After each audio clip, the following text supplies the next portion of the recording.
Halo teman-teman, saya akan menceritakan cerita Pancakiyat. Ada dua suami istri yang tinggalnya di hutan Mayakan. Mereka hidup sendiri, tidak ada bersama. Mereka tidak mempunyai anak dan hidup berdua saja. Hidup mereka hanya dihabiskan untuk bekerja, bercakun, dan berkebun.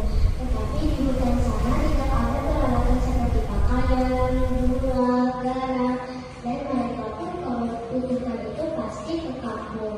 Setelah itu mereka tidak suka ke acara undangan tetangga, tidak keluar bersosialisasi dengan orang, dan mereka hidup sendirian saja. Setelah itu istri Pancakiyat jatuh sakit dan meninggal dunia. Pancakiyat kebingungan, bagaimana ini?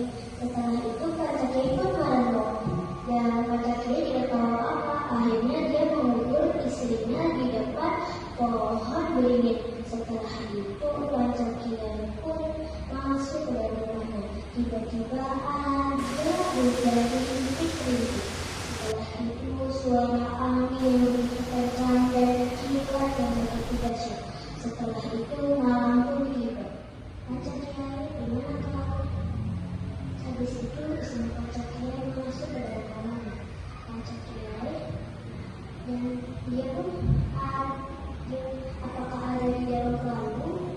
Setelah itu istri Pancakiyat membuka kelambu. Ternyata benar saja ada Pancakiyat di sana.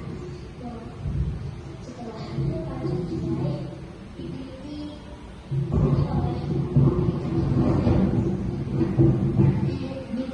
oleh istrinya. Ampun, maafkan saya, ampuni saya. Digelitiki di seluruh tubuh sampai subuh dan suara air datang pun bersuara tiba. Setelah itu istrinya Pancakiyat kembali ke dalam kuburannya. Kalau misalnya matahari mulai datang, hantu tidak bisa kembali ke kuburannya. Pancakiyat bingung dan dia pun berpikir untuk bersembunyi. Aku akan sembunyi di mana ya? Atau di bawah kasur saja. Akhirnya Pancakiyat pun bersembunyi di dalam kasur dan dia tidak di dalam situ. Malam pun tiba. Istrinya Pancakiyat kembali datang dan mengetuk kembali. Memanggil suara Pancakiyat. Pancakiyat, di mana kamu? Setelah itu, istrinya Pancakiyat membuka dalam pintu. Setelah itu, istrinya Pancakiyat memanggil Pancakiyat terus-menerus. Pancakiyat, di mana kamu? Apakah di balik lampu? Pasti buka. Pancakiyatnya tidak ada. Setelah itu, apakah ada di bawah kasur? Dan istri Pancakiyat jongkok dan mencari Pancakiyat. Oh, betul saja, ada Pancakiyat di balik itu. Istrinya Pancakiyat menarik kakinya dan menggigit kembali. Dan Pancakiyat pun menangis kembali dan terkencing-kencing saking ketakutannya. Ampun saya, ampun. Setelah itu subuh pun kembali dan istrinya Pancakiyat pun kembali ke kuburannya.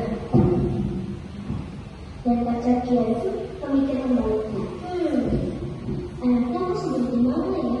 Setelah itu dia pun sembunyi di selana.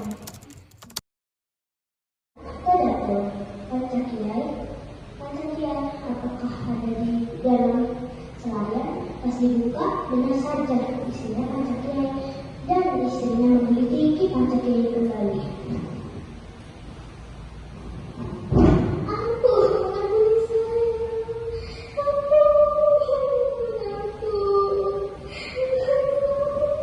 Setelah itu Pancakiyat itu pingsan dan sambil terkejut.